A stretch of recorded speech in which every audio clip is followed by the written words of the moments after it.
Vous dites que le sport est le phénomène sociologique le plus important du XXe siècle.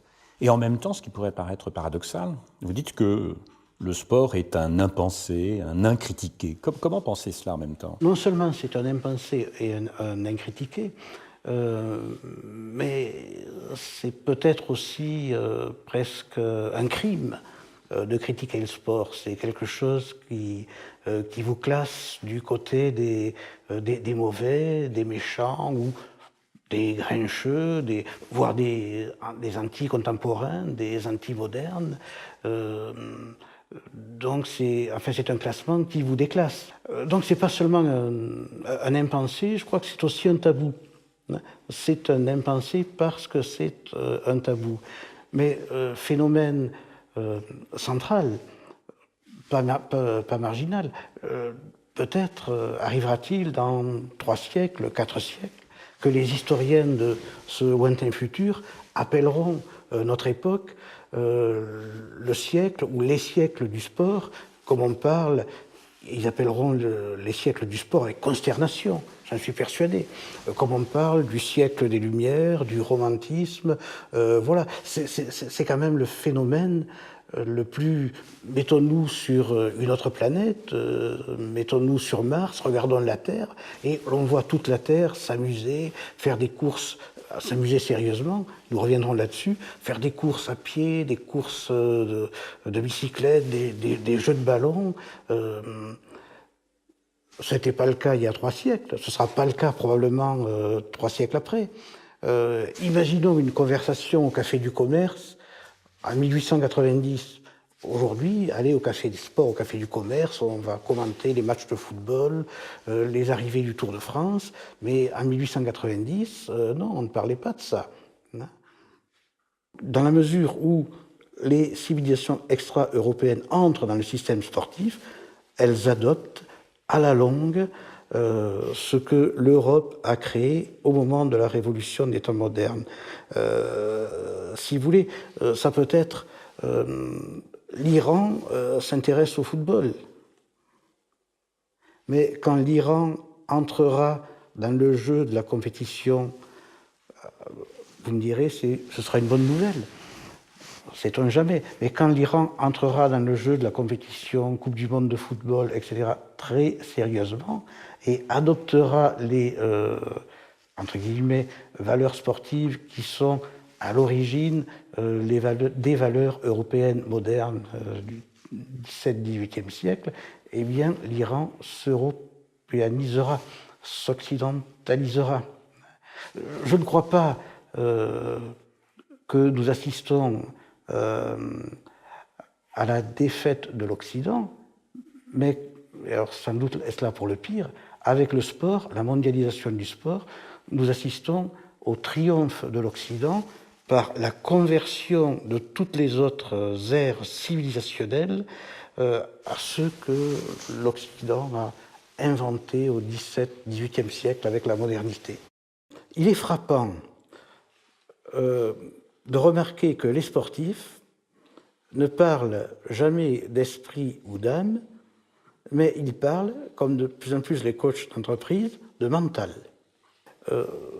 Ce mental est finalement, par rapport à l'âme ou à l'esprit, ce qu'est le corps maître par rapport au corps faible, sans faire de dualisme, par rapport au corps faible dont nous parlions tout à l'heure. Ce mental travaille à empêcher que des éléments ou des forces psychiques viennent perturber l'attention vers la réussite ou vers la performance. Le mental, c'est l'âme transformée en muscle. Oui, c'est exactement cette chose. L'âme transformée en muscle, dire que la psychologie du sportif, ce qui séparait, paraît-il, d'après la philosophie, les hommes des animaux, l'esprit ou l'âme, donc la psychologie des sportifs soit appauvrie au point que sa seule obsession, ce soit la victoire, le gain, la performance. Voilà. Alors, si cela ne concernait que le monde du sport, on pourrait croire à une aberration comique. Mais en fait, là encore, cela se diffuse dans toutes les autres activités. Ça devient un modèle. C'est un modèle. Dans l'entreprise, il faut avoir une mentalité de gagnant. Vous ne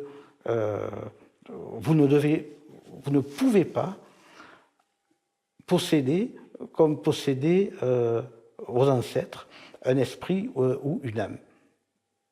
Vous ne pouvez pas avoir la complexité humaine. C'est une guerre aussi. Ce mental, c'est une guerre contre la complexité humaine. C'est quelque chose de... ce n'est pas anodin du tout, ce triomphe du mental. Ce n'est pas anodin du tout, cette substitution du mot mental au mot âme et au mot esprit qui était traditionnel dans nos sociétés.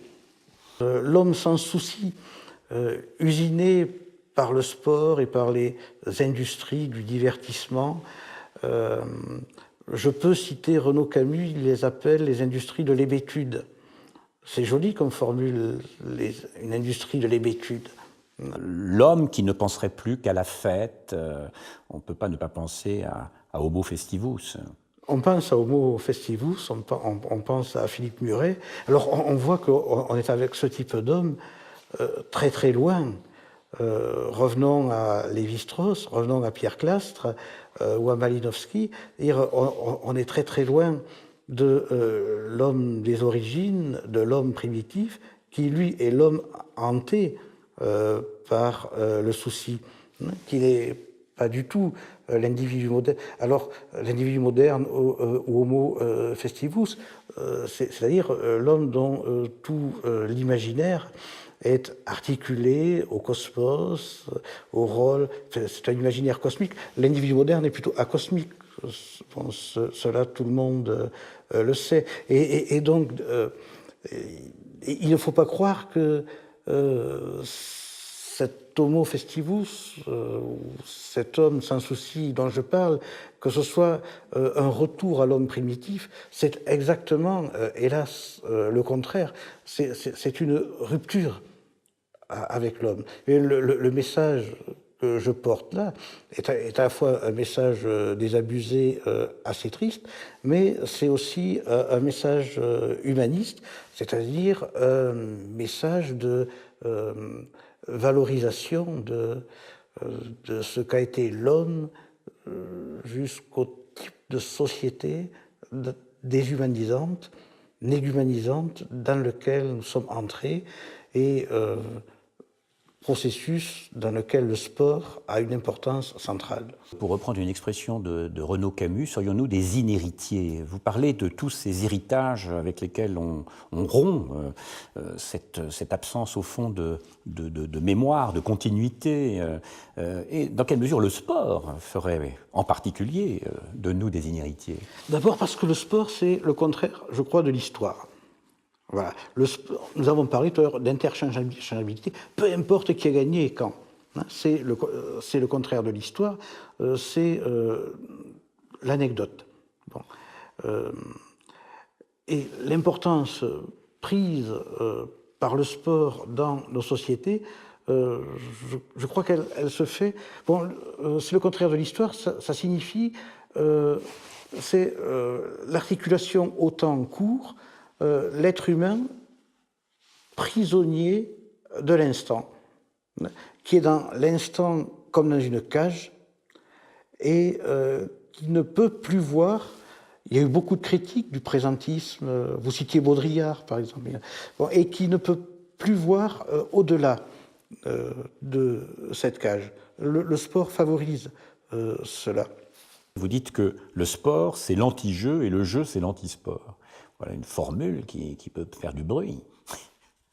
Oui, on peut faire une analogie entre le volcan et la lave et le jeu et le sport. Et le jeu, c'est ce qui est en dessous, ce qui menace d'éruption, donc ce qui finalement permet la vitalité, mais ce qu'il faut en même temps toujours contenir et sans doute toujours nier pour éviter l'explosion de l'institution. C'est-à-dire que si l'on veut jouer, il ne faut pas faire de sport. Et si l'on fait du sport, c'est que l'on ne veut plus jouer, que l'on refuse le jeu. Ça, c'est le cadre général. La vérité est plus nuancée. Pourquoi un sportif de haut niveau, soumis à des contraintes démentes, continue-t-il d'aimer un petit peu encore ce qu'il fait? C'est parce qu'il y a dessous cette lave. C'est parce que cette force du jeu est toujours présente. Ça signifie que le jeu est aussi le tabou du sport. C'est le deux. Les deux, ça n'est l'énergie et le tabou. Bon, peut-être aussi comme la libido chez Freud.